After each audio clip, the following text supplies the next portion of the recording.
Years later. Dad, what if Mommy is alive?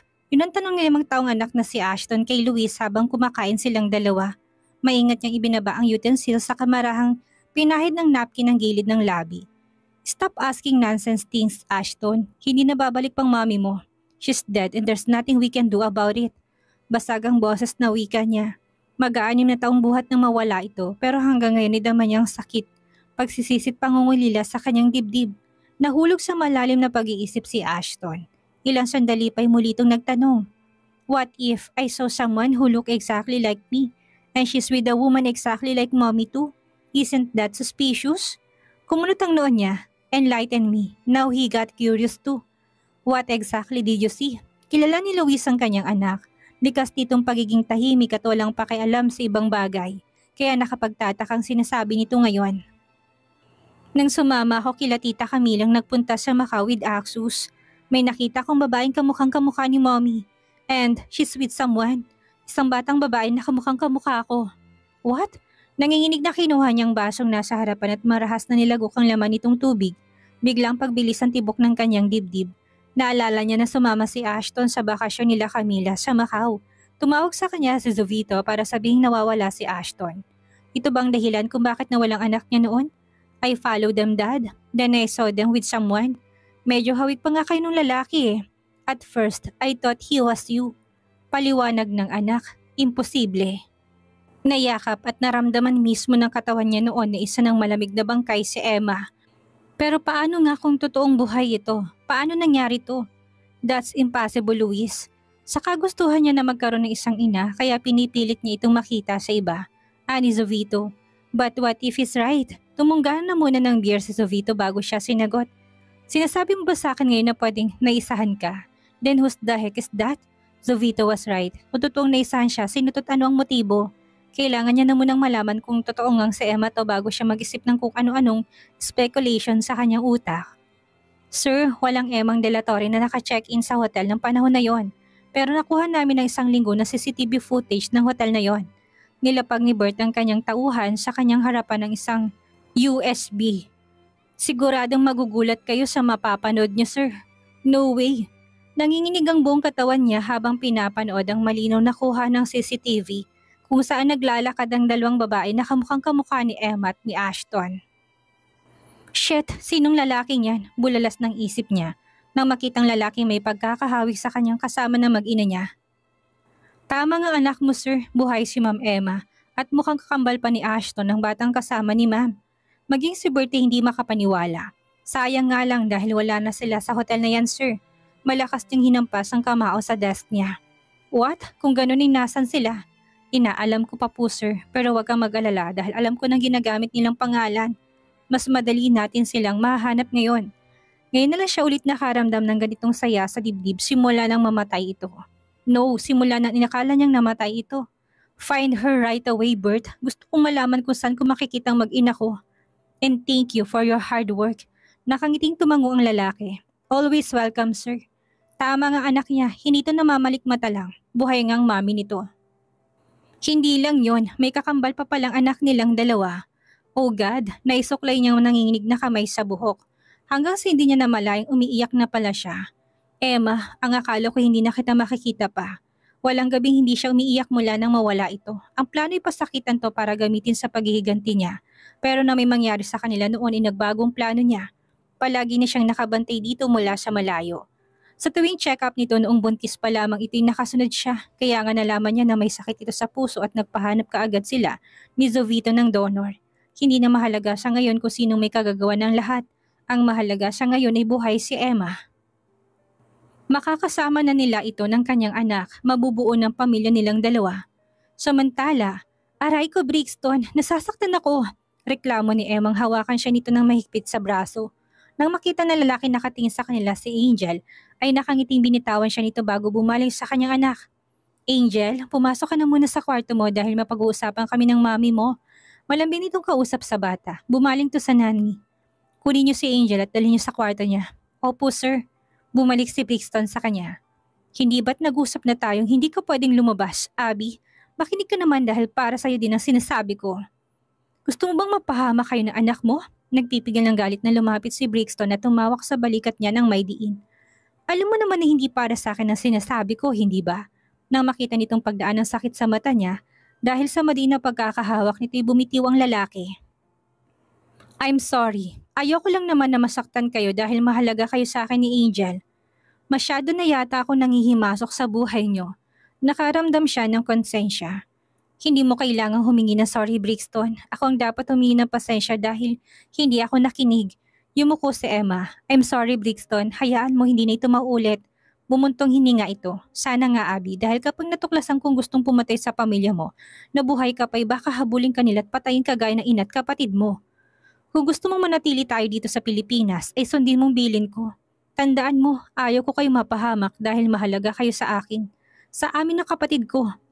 Nang yakapin siya ni Brixton ay gumanti rin siya ng yakap dito. Mariin siyang pumikit ng halikan siya nito sa labi. Pilit na inaalis ang mga pagkailang pero hindi niya magawa. Nang bumaba ang halik nito sa leg niya, tinulak niya to. Brixton, tama na. Dumaan ang pagkairita sa mukha ng binata.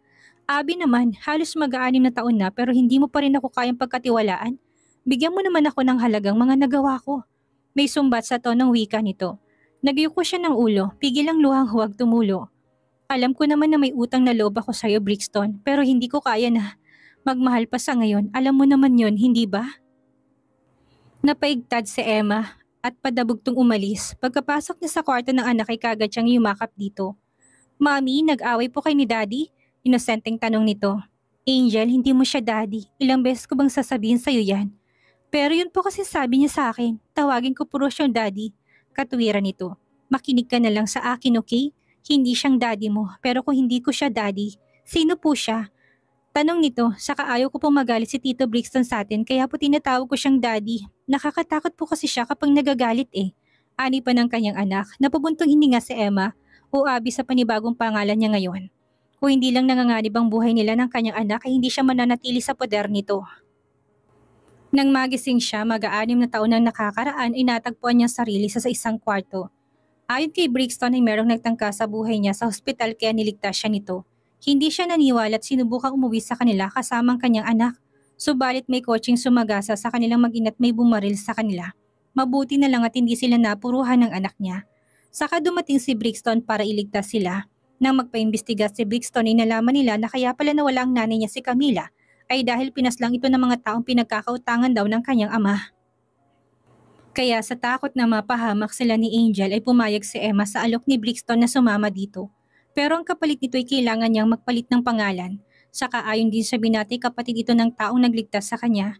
Naalala niya na saglit na magkamalay siya sa ospital noon. Nakita niyang kapatid na tinutukoy nito, Luis. Yun ang pagkakatanda niya sa pangalan ng kapatid ni Brixton. Ilang beses ko bang sasabihin sa inyo na bantayan niyo ng maayos ang mag-ina ko? Sa oras na makalabas ulit sila ay malilintikan kayo sa akin. Singhal ni Brixton sa mga tauhan nito. Mabilis na nagtago siya sa likuran ng gilid ng pader. Hindi na bago sa kanyang ganitong eksena. Palaging binubunton ni Brixton ng sisi sa mga tauhan sa tuwing lalabas sila ni Angel. Nababagot na kasi talaga silang mag-ina kaya naman minsan naisipan nilang maglakad-lakad lang sa labas. Pero katakot-takot naman nagalit ni Brixton nang kakaharapin nila sa tuwing nalalaman nitong lumalabas sila. Mami, gusto ko pong maglaro at gusto ko rin po ng maraming cotton candy. Simula na makakita si Angel ng mga bata naglalaro at kumakain ng cotton candy ay hindi na ito nawala sa isip ng anak niya. Naaawang hinaplos niyang buhok nito. Pasensya ka na anak ha, konting tiis na lang at makakapaglaro ka na sa labas. Wika niya sa anak kahit ang tato'y may duda siya kung magkakatotoong makakalaya pa sila kung magtitiis sila. Kailangan nilang magtiis hanggang sa malutas ng mga pulis ang kaso niyo. Ito ang palaging sinasabi ni Brixton. Sa loob ng mag-aanim na taon, napakatagal na pero wala namang nangyayari. Kung hindi niya iniisip ang kaligtasan ni Angel ay matagal na sana siyang umalis sa poder ni Brixton. Para sa anak ni Emma ay kaya niya magtiis. Kung ang pagtatagong paraan para maging ligtas sila ay gagawin niya. Nung unay hindi naman nagpapakita ng kagaspangang ugali si Brixton. Pero kalaunan ay nagsisimula na itong magpakita ng tunay na kulay, simula nang hindi niya tugunin ang pag-ibig nito. Napabuntong hininga siya, kung pwede lang na umalis na at magpakalayo-layo ginawa na niya noon pa. Sa tuwing maalala ni Emma ang pagtatangka sa kanilang mag-inay kinikilabutan at natatakot siya para sa kanila. Mommy, kailan po tayo makakalabas at kakain ng maraming cotton candy? Kumikinang ang mata na tanong ni Angel. Malapit na anak, sagot niya. Ma'am, hindi po talaga pwede. Ang bilin po kasi ni Sir Brixton ay huwag kayong payagan o hayaang lumabas. Napakamot ang matandang kasambahay sa ulo. Sigurado na kami hong mapapagalitan sa gusto mo. Malungkot na bumuntong hininga si Emma. Gusto lang sana niyang lumabas para mamalengke at mamili ng mga pagkain gusto ni Angel. Bibili rin sana siya ng cotton candy dahil yun ang request ng anak niya. Ma'am Abby, ilista mo na lang ang mga gusto mong ipabili. Huwag kang mag-alala ma'am dahil wala akong kakalimutan. Maski isa. Hinanap ng mata nitong anak niya. Para ba lahat to kay Angel ma'am? Naku, mas lalo hong hindi dapat kalimutan ng lahat ng ito. Apo na ko ituring ng matanda kay Angel. Hindi lang ito kundi lahat ng mga tauhan ni Brixton. Mabait kasi at sweet ang anak niya. Salamat humanang ha, may lungkot sa boses na wika niya. Ma'am, hindi ko maintindihan kung bakit yun ang bilin ni Sir. Pero hindi ba napakahigpit naman yata niya? Wala namang masamang paminsan-minsan ay lumabas ang isang pamilya, lalo na kay ni Angel. Simula nang mamasukan ako dito ay bilang lamang sa daliring lumalabas kayo. Lumapit to sa kanya at bumulong. Ang sabi niyo sa akin noon ay wala naman kayong relasyon ni Sir ma'am. Bakit kung bakuran kayo ay daig pang asawa mo? Nabanggit niya kasi dito noong una pa lang na wala silang relasyon ng amo nito. Delikado yan ma'am. Paano kapag nagmahal ka ng iba? Baka hindi yun matanggap ni Sir. Dagdag ng matanda. Hindi mawala sa isip ni Emma ang sinabi ni Manang kaninang umaga. Kailangan niyang kausapin si Brixton at ipaitindi dito na kaibigan lang ang kaya niyang ibigay. Pumasok siya sa bathroom at naligo. Gusto niyang katabi si Angel ngayong matulog. Lumalaki na anak niya. Dati hindi nito gustong mahiwalay sa kanya pero simula na mag-4 na taon ito ay mas gusto nitong nakahiwalay na ng kwarto. Habang nagpapahid siya ng lotion sa balat ay nakarinig siya ng malakas na katok sa pinto. Pasok, Anya. Ma'am Abby, humahangos na lumapit sa kanya si Dina, ang nani ng anak niya. Si Angel ho, nawawala. Sabi nila hindi daw makita kahit saan, imporma nito. Ano? Hinanap na nila sa buong bahay si Angel. Subalit hindi nila ito nakita, walang bakas nito. Pinahid niya ang luha at nagsuot ng jacket dahil tanging sandot pajama lang ang suot niya. Ma'am Abby, sasamahan ka ho namin ni Dina para hanapin si Angel. Halatang nag-aalala din ito sa anak niya at ganun din si Dina. Bumaling to sa nani ng anak niya. Dina, tigilan mo ng pag-iyak dahil walang mangyayari dyan. Mabuti pa hanapin natin si Angel at ibalik dito sa bahay. Kanina pa kasi iyak ng iyak si Dina at panayang hingi ng pasensya sa kanya dahil hindi nito nabantayan ng maayos ang anak niya. Ma'am Abby, pasensya na po talaga kayo. Nakahiga na si Angel kanina nagtipla lang naman ako ng gatas, pagbalik ko wala na siya. Akala ko nasa kwarto mo lang siya pero wala pala. Umiiyak na paliwanag nito. Saan kayo pupunta? Natigil sila sa pag-uusap nang biglang sumulpot si Brixton. Nakabalik na pala to galing sa Palawan. Brixton, mabuti dumating ka. Kagad na naiyak si Abby. Si Angel nawawala. Ang hinala namin nakalabas siya ng bahay kaya hanapin namin ang anak ko. Bumakas ang pag-aalala sa mukha nito. Anong ibig niyong sabing nawawala? Galit na bumaling to kay Dina. Hindi mo ginagawa ng maayos ang trabaho mo? Wala kang silbi, asik nito. Kapag may nangyaring masama sa anak namin ay malilintikan ka sa akin. Naintindihan mo? Takot na umiyak si Dina. Pasensya na ho sir, ako nang bahalang maghanap sa kanya Abby. Pumasok ka na sa kwarto mo. Utos ni Brixton na ikinalaki ng mga mata niya. Huwag kang mag-alala dahil sigurado ako na makikita ko si Angel. Mahalaga siya sa akin kaya gagawin kong lahat para mahanap siya. Sasama ako sa paghahanap sa kanya, Brixton. Bakit bang tigas ng ulo mo? Singhal nito. Wala ka bang tiwala nga hanapin ko anak natin? Maang siyang napatingin dito, hindi na dapat pagtalunan ang ganitong sitwasyon. Automatic na dapat kasama siya sa paghahanap dahil siyang ina ni Angel. Pumasok ka na sa kwarto mo, Abby. Mariing na utos nito. No, Brixton, sasama ako sa paghahanap dahil akong ina niya. Anak ko si Angel kaya kung may dapat man na manguna sa paghahanap ay ako yon. Kumuyom ang kamay niya, anong kinalaman ng tiwala sa ganitong sitwasyon? Naisip mo bang pagiging ina ko? Naluha si Emma. Akong ina niya kaya dapat alam mo na labis ang pag-aalala ko sa dibdib para sa kanya. Tapos gusto mong manatili ako dito sa bahay at maghintay? Mamamatay ako sa pag-aalala, Brixton. Okay, sige. Sumama ka kung yan ang gusto mo. Walang magagawa na sabi nito. Bumaling to sa dalawang babae. Maiwan kayong dalawa. Kami nang bahalang maghanap. At ikaw, ihanda mo sarili mo. Dahil malilintikan ka pagbalik ko. Banta nito kay Dina, nagpatulong na sila sa management ng subdivision at pinanood nila ang kuha ng lahat ng CCTV. Subalit sira daw ang lahat ng CCTV sa paligid. Wala rin nakapagturot nakakita na mayroong batang lumabas at naglakad sa kalsada. Nagpatulong na sila sa mga pulis para mahanap ang anak niya pero wala pa raw 24 oras kaya hindi pa pwedeng umaksyon ng mga to. Bakit kailangan pa umabot ng 24 oras para hanapin ng isang batang nawawala? Tanong niya sa pulis at tila walang pakialam. 5 taon pa lang anak ko, sir. Hindi dapat patagalin ng paghahanap sa paslit na kagaya niya dahil delikadong panahon ngayon. Nagmamakaawang tumingin siya sa mga ito. Parang awa niyo na ho, tulungan niyo na kaming hanapin ang anak ko. Sigurado ko na may anak din kayo. Paano kung mangyari ito sa inyo?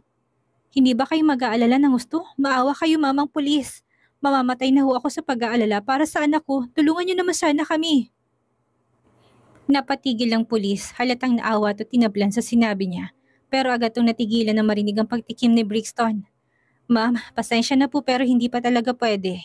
Kailangan talaga maghintay ng 24 oras bago madeklara na missing person ng isang tao. Bumalik na lang kayo bukas. Laglagang balikat na napahagulol siya ng iyak. Tara na Abby, bumalik na lang tayo bukas dito. Ano? Hindi makapaniwalang tumingin siya rito. Paano mo nasasabi yan, Brixton? Nawawala si Angel Brixton. Nawawalang anak ko. Tapos gusto mo umuwi ako at hayaan siyang nag-iisa sa labas ng ganitong oras? Nag-aalala ka ba talaga para sa anak ko? Masama ang loob na tumingin siya rito. Kung ayaw mo kong tulungan para hanapin ang anak ko, hindi kita pipilitin. Hahanapin ko anak ko kahit wala ka't iuwi ko siya ng bahay. Abby, hindi niya pinakinggan ang tawag nito tumakbo palayo. Hahanapin niya anak niya at walang makakapigil sa kanya. Are you ready, Ashton? Tanong ni Louise sa anak, nakangising tumango ito. Yes, Dad. Ready na po. Nakuha pa nilang mag-ama na mag-high five. Humawak siya sa balikat nito. Be good on acting, Ashton. Kailangan nating malaman kung ano pang plano ng lalaki yun sa mommy mo. Hindi natin siya pwedeng biglain ng ganun lang. Kailangan nating unti-unting bistuhin siya sa mismong harapan ng mommy mo. Bigla lang ang plano nilang ito na anak niya. Nangingit-ngit ang dibdib nila sa galit sa lalaki nag-iwan sa anak niya habang natutulog to sa pinakadulot madilim na bahagi ng subdivision. Pinatahimik niya ang 4 na lalaking kukuha sana sa anak niya. Umamin agad ang mga ito na tutukan niya ng baril sa ulo. Utos daw ito ng amo nilang si Brixton. Binalak nitong ipatapon sa ampunan ng kanilang anak ni Emma. Gusto nitong mawala na sa landas ang bata dahil ito ang nakakatulong na makuha ang puso ni Emma. O mas kilala ngayon bilang si Amber, kumuyong ang kamao ni Louise. Katulad niya galit din si Ashton sa nangyari sa kakambal nito. Don't worry Dad, hindi lang ako magaling sa baril, magaling din ako sa aktingan. Hirit ni Ashton na may kalakip na biro. Ashton, isuot mo na to, alam mo naman kung anong idadahilan mo, hindi ba? Inabot ni Bert kay Ashton ng dress na kapareho na suot ni Angel. Alam nilang lahat ng impormasyon tungkol sa mag-ina niya at lalaking kumuha sa mga ito. Hindi niya ito mapapatawad. Sisiguraduhin niya na magbabayad to sa mga kamay niya. Aba, mukha ka ng bakla ngayon. Biro lang Ashton, bawi ni Bert. Bumaling to sa kanya. Sir, ilang buwan mo namang balak pang pagpanggapin si Ashton na si Angel? Depende sa sitwasyon. Lilipat na ako sa katabing bahay nila kaya si Ashton ang bahala maglapit sa amin ng mommy niya. Kapag nangyari yun, ako na mismo magsasabi kay Emma na hindi kami totoong magkapatid ni Brixton na yan. That bastard. Ang kapal na mukha niya magsinungaling na kapatid ko at magparitoke na kamukha ko para lang palabasin na totoo. Dumaan pa siya sa surgery para lang palakihin ang boses at mapaniwalang si Emma na iba siyang tao. Malalang tama ng lalaki yun kay Ma'am Emma, sir. Nakakatakot dahil nagawa niyang kunin ng mag-ina mo nang hindi mo nalalaman. Kumuyom ang kamao niya, hindi siya naging maingat at naging pabaya. Ngayon itatama niya ng mali niya, hihingi siya ng tawad sa nagawa niya noon at gagawin ang lahat para mahalin siya nito. Ashton anak, nakasalalay sa yung plano natin. Opo daddy, sagot nito. Napangiwi silang dalawa ni Bert nang palitin nitong boses katulad ng isang batang babae. Sir, hindi pa nagsisimula, mukhang mabibisto na kaagad tayo. Ang pangit ng boses ni Ashton. Boses pala ka, natawang saad ni Bert. Manong Bert naman, reklamo ni Ashton. Napangisi ito ng malukot ang mukha ni Bert. Ayaw kasi nitong tinatawag na matanda. Matanda naman na talaga ito dahil nasa 45 ng edad nito. Hinawakan ni Luis sa balikat ng anak. Son, it's better if you keep silent. Magpanggap ka na lang na hindi makapagsalita dahil sa trauma na nangyari sa'yo. Ginulo niya ang buhok nito. Idahilan mo na trauma ka dahil sa mga lalaking gumupit ng buhok mo. Now let's go. Ihahatid ka na ni Bert. Pagkasakay nila sa kotse biglang bumuhos ang malakas na ulan. Benny, ihinto mo. Agad na utos niya na makitang pamilyar na babae naglalakad. Shit, napamura siya na makilala to. Si Emma, basang-basa to ng ulan habang naglalakad. Tila wala to sa sarili. Siguradong hinahanap nito si Angel. Bert, Ashton, baba na ako ng kotse. Isakay niyo siya't ihatid. Copy, sir. Okay, Dad. Bago bumaba ay nagsuot siya ng makapal na jacket at face mask at saka gumilit sa tabi. Bigla na lang napuno ng pagkasabik ang dibdib niya habang nakatingin mula sa malayo kay Emma. Gustong-gusto niya itong ikulong sa bisig niya. Hagkan ito't sabihin na nandito sila ni Ashton. Naghihintay sa pagbabalik nito sa buhay nila na makukumpleto ng kanilang pamilya. Emma, hindi niya namalayang lumuluhan na pala siya. Halos 6 na taon siyang nangulila sa babaeng mahal na mahal niya. Ngayon nandito na to at malapit sa kanya ay sobrang nagrarambulan ang dibdib niya sa sobrang saya. Emma, ikaw nga yan, buhay ka. Lalong pumatak ang luha niya nang makitang niyakap nito si Ashton sa pag-aakalang ito si Angel. Diyos ko, Angel anak! Iyak nang iyak si Emma habang yakap si Ashton. Habang si Ashton naman ay lumuluha din. Matagal tong nangulila sa ina kaya ngayong yakap na siya ng mommy niya hindi niya mapigilan ng umiyak. Mabuti naman at ligtas ka. Pinag-alala mo si mommy kung ano na pumapasok sa isip ko talos mabaliw ako sa kakaisip kung nasan ka na. Umiiyak na hinalikan ni Emma si Ashton sa noo.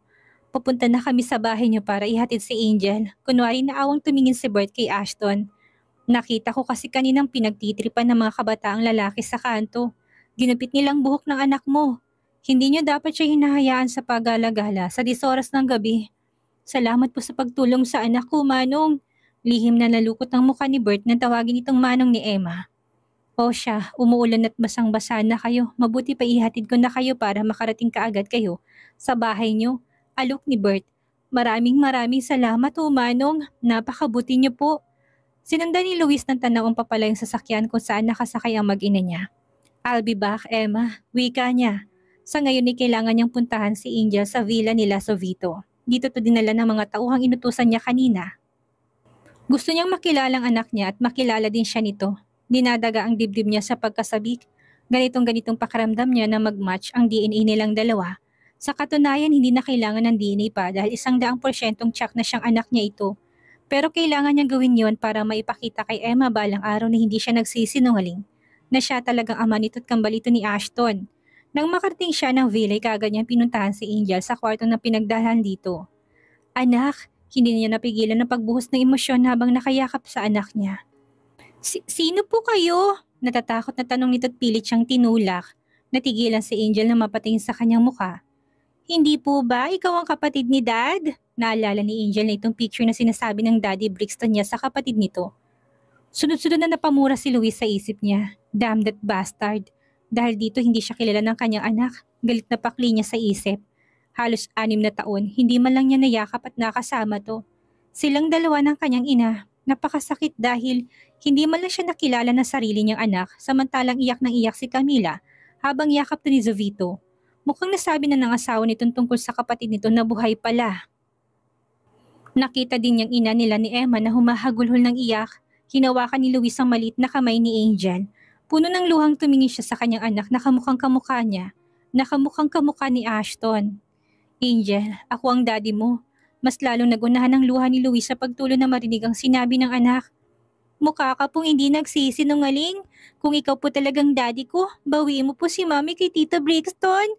Nagsimula tong umiyak. Bad po siya.